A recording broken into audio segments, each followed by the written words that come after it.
Thanks so much for coming to Goddess Garden, where you grow, flow within and out, and you welcome that good ass prana and that good peaceful energy right on in you, and you transmute that energy out. Today, I am taking y'all on a garden tour, and also we in a garden. So I'm gonna tell y'all, and I'm gonna show y'all what growing on in a garden, and yeah, y'all see this tree right here? I didn't plant this. Nature did. So I tell y'all, nature gonna give you something you what you need, because this plant right here is actually counted for me as a shade. I planted a maple tree closer to this area, but the gusted wind came around. We had a bad storm, and it literally snapped. So what that actually taught me is actually to get little small trees. I always tell anybody to get small trees like the size of your hand, size of your hand. Don't get anything that's really thick because of it having set root. So that's what really it taught me. And also it taught me nature gonna give you something what you need, which I needed this. Some people may think that this is an invasive tree. However, not me. This right here is my shade. All right, come on, y'all. Let me just show y'all what's going on in the garden. This bed is looking really sparse right here. I know that. There's a lot of things that's growing in this bed, and there's a lot of things I need to pull from this bed. However, but I want to show y'all something. You see this? This is lacinato kale, even though it's not growing, but it's still surviving. And we talk about like growing in the heat of the summer. When in my zone, we're in triple digits, y'all. I mean, a lot of people was complaining about the heat, but in my zone, we go through dramatic heat for quite some time, y'all. Quite some time. So I just wanted to show y'all what you can grow in the heat, but you can actually extend the season, and you can put a row cover over this just for these type of bugs. You see that right here? You see this right here, y'all? This a Harlequin bug. I gotta smash it. You gotta smash these on site, because they literally will try to decimate your plant. So, the residue. Ew. But yeah, what I usually end up doing is that what you can do, I don't do it, is like literally put a row cover over your brassicas, and they will literally, you can extend the season.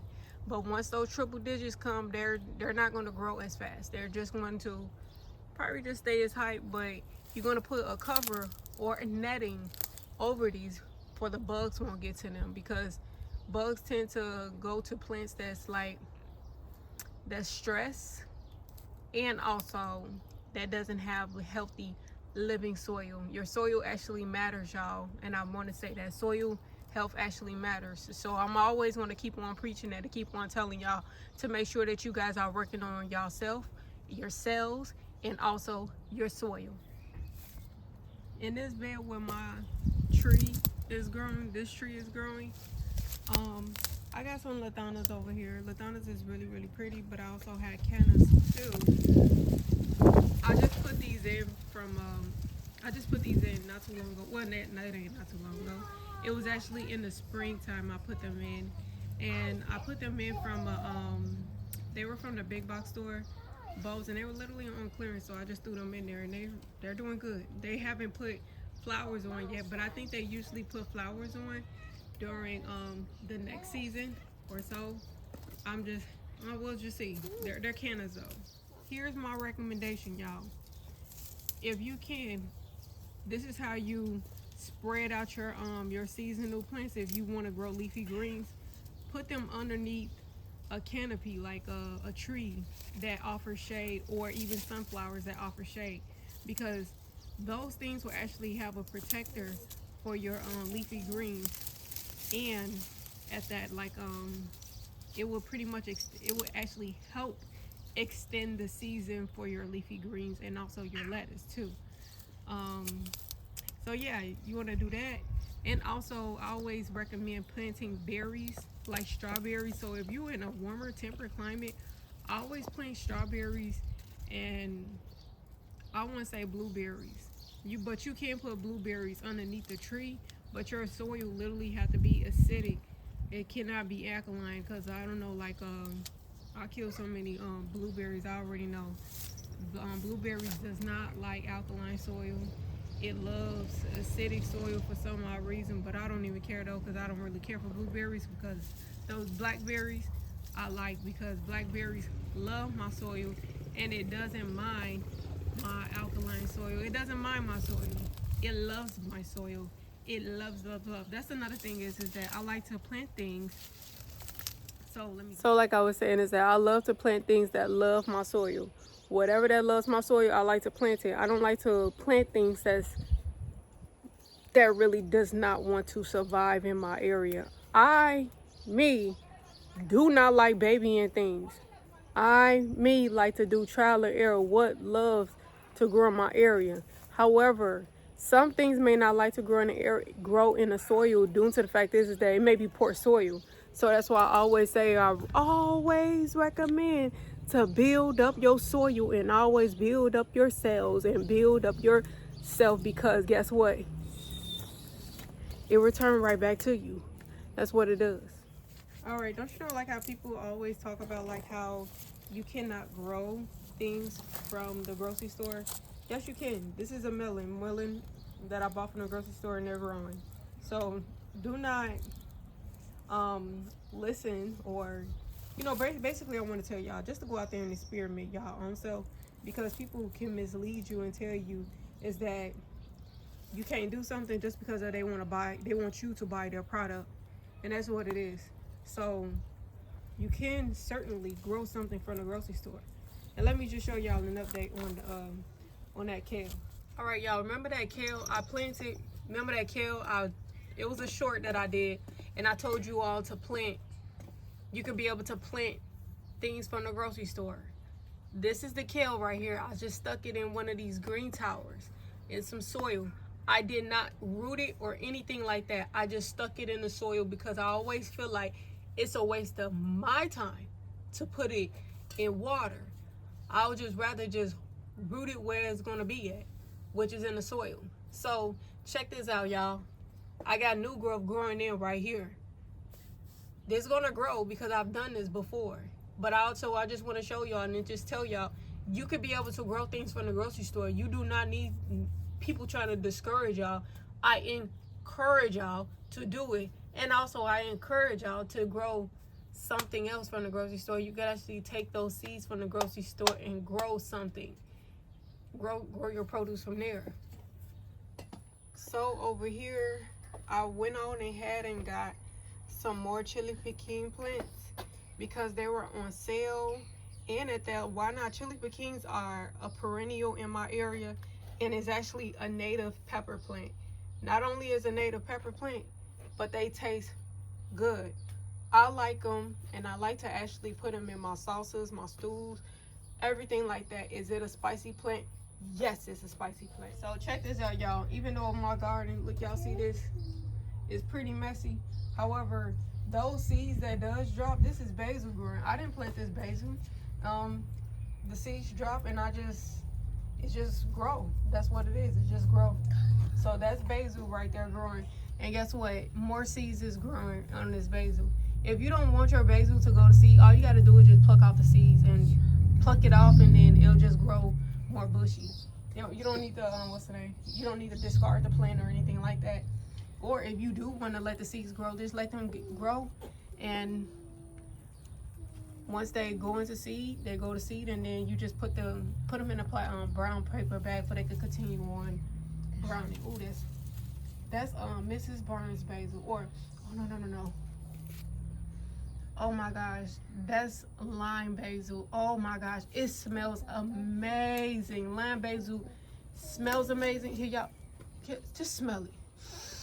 Oh, I just taste it. Oh my God, it tastes so good. Y'all, I must say, those seeds that's growing in your garden, the flavor gets more intense. Yeah, it's not just me because it feels like it's just been acclimated to my space. So yeah, it just gets way much more intense and it tastes so good. That's not lime basil. That's actually Mrs. Burns basil. I could taste it. But it tastes so darn good. And it's growing in the native soil. That's why I love growing in the ground, because guess what? The ground is actually way better. The flavor of these cultivars, they just get way better than it growing in a regular container. Because I will tell you, when you put things in the container, you're gonna have to play nature majority of the time. Me personally, I'm about to tell you, don't grow it. But me personally, I really preferably growing in the ground though. So this is Mrs. Burns basil. Miss Burns basil, literally lemon basil to be exact, is growing in the ground without me doing anything to it. Wow, look at the variegated leaves on here. This is pretty, really pretty. Y'all know what? I noticed something. Where I look at it is that it looks like a pile of a mess. I promise y'all, when I literally had a productive, like beautiful, managed garden, I promise y'all, things was not flourishing. And you see this look like a mess. But when I don't maintain it, this not the first season that this actually happened. When I do not maintain it, I always have like a really good production. I think that my plants does not like to be maintained. They love the wildness. So guess what? I'm gonna give them the wildness. All that staking and stuff like that. I do not have like a good production. Maybe because it's my energy, because I do like to go against the grain. You know, I do like to go against of what everybody else say don't do, and I actually just go and try to do. So that's my energy. My plants know it. They're like, shit, we gonna grow. We gonna grow through all of this. They growing through all the adversary. That's what I'm talking about. Yeah, your watermelon growing everywhere. So like this one right here, this one is growing. Pick it, mine. It's not ready to get picked, baby. It's not ready to get picked yet. I do. No, because it's not turned brown yet. This haven't turned brown yet, so it's not ready to get picked. Show that one. Which one? In your video. Yes, it's on the video. And this one right here, that one's not ready to get picked neither. That's another sugar baby. So y'all, I have so many different cultivars in my garden, and I literally just stack them and plant them right next to each other, because like at the end of the day, I do like to have my plants close to each other as much, so like a forest. So it's pretty much a food forest. However, it does have some what you call it? It does have some beauty to the garden, like my palm tree right here. She is so big, and she got so big. I remember planting her when her palm was just so small. She was really, really small. And now she got so big. Oh my gosh, she is so beautiful, man. Like, oh my gosh. I love my garden, y'all. I love it. Oh my gosh. This garden been through so much with me. Like, and I'm talking about like through my whole healing journey, y'all. Like, this is, put your hands in the soil. I promise y'all. I don't want to say I promise, but I know for a fact is that this is from my experience. It's a healer. Nature is a healer, y'all, and I can honestly say that. Maybe they have, I know that they do have scientific facts to back it up, but I don't care about what they got to back up and what they don't back it up. But at the end of the day is that I know what it is, and that's the thing though, like, because this is just by my experience. The soil, man, it's a healer. Not only that, it's just that you got to want to do the work too. You got to want to heal, for the soil can actually heal you too. But she could take it.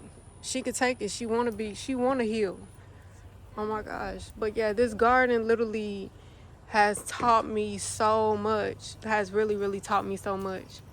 But let me move on. Check this out, y'all. This right here.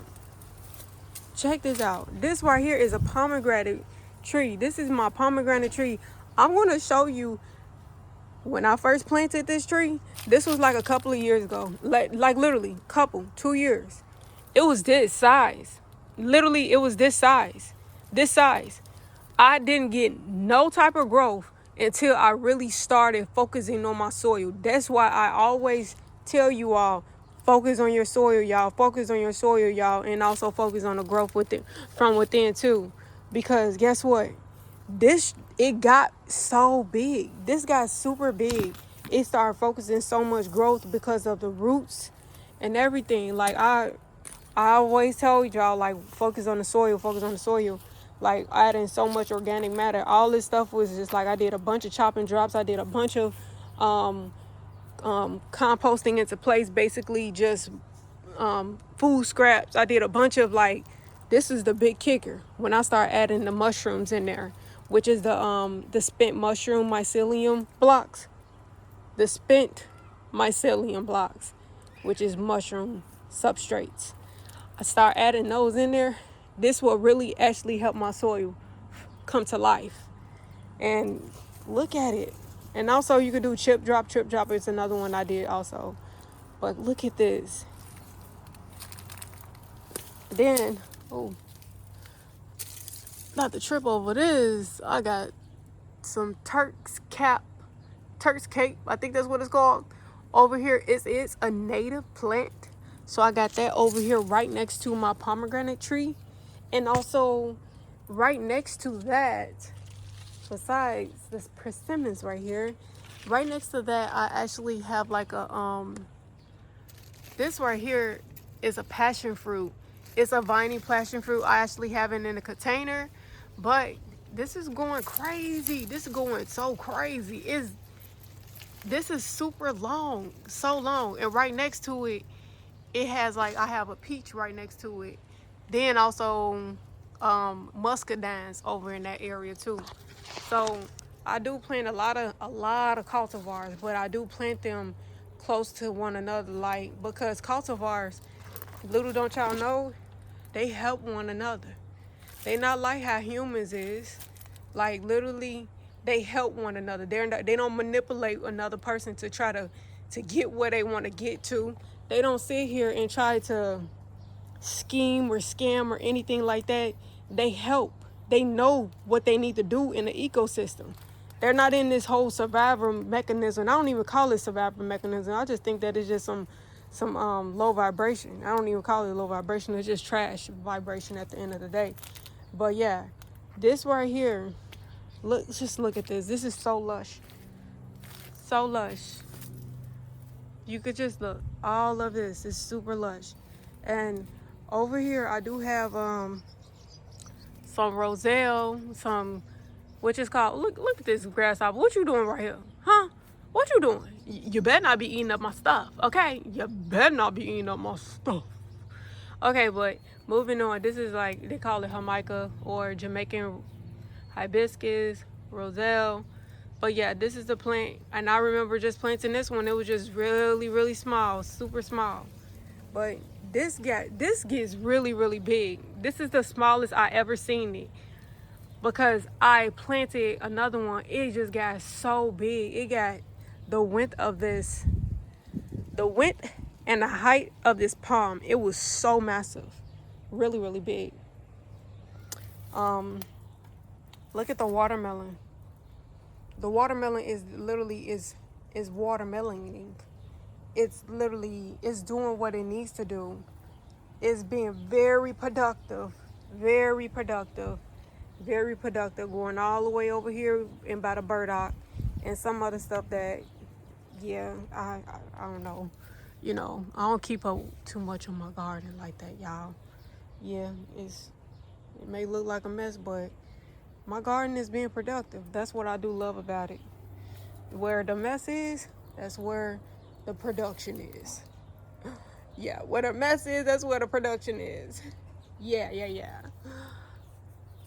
I got some squash growing over in this area. I got a lot of stuff growing in this area. However, that squash plant, this squash plant right there, that's not planted in this bed. That's actually planted in the bed next to it. So it traveled all the way over here. Just wanted to just say hi to me, huh? Nah, it just wanted to join the mess. I told y'all, I'm telling y'all, these plants love the mess. It loves the mess. Yeah. As much as I would like to have a nice pristine garden,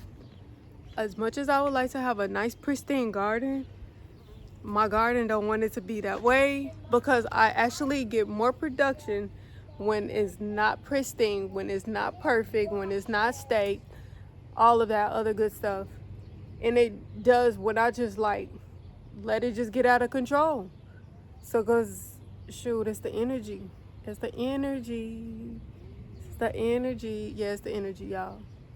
Now I'm going to show y'all a bed that's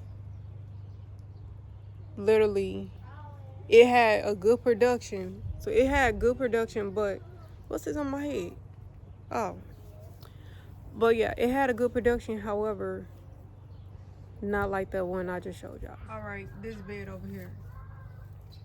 I literally had to take out some plants and take them out, and because of they was getting crunchy or they were just not performing very well or whatever the case is. So I'm revamping on this bed right here. I did add a bunch of compost, or food scraps I should say, a bunch of food scraps, and also some mushrooms to top it off, because those mushrooms is going to help break down all those food scraps and then offer some really good soil. I must tell y'all is that when you have really good soil, the less water that you actually have to use. So that's another thing.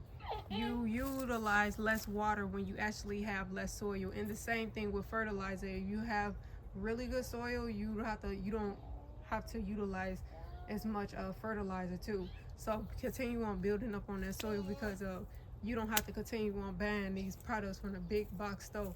You're gonna become the whole distro. Look at over here, productive bed. Sweet potatoes going crazy, because guess what? I am not doing anything out of the ordinary with these beds. I'm just like letting it grow wild, because like I said, is that my plants like to go wild. Same thing with my tomatoes though. My tomatoes tend to get crispy and crunchy when I try to stake it up for it to be a little bit more aesthetic, you know. But it's just doing what it's doing. I love it. Oh my gosh, I did plant some more watermelon, y'all. Y'all see that right there? Look at it. It's going really good. Man, these mosquitoes over here. All right, y'all, so I'm gonna wrap up this video to tell y'all to be sure to have a wonderful, abundantly beautiful, good day, and you let peace flow within you, and you transmute that energy right on out. And at that, I want to tell y'all, come closer, y'all. Take care of yourself and take care of yourselves. Take care of your health, because all of that matters. Because at the end of the day, if you are not taking care of yourself, your cells, your health, everything within, then it will be imbalanced. So be sure to take care of it, because you matter. And I'm pretty sure the person that you are trying to take care of, like your babies or your loved ones, they matter too. So take care of them. All right, y'all. Be peaceful. Bye. Whoa, look at my little wolf spider eating all those good old creatures. Keep eating them. Keep eating them. Keep eating those unwanted creatures that I don't need in a garden. Looking oh so cute. Look at that creature. Look at that cute spider. It's a wolf spider. All right, bye, y'all.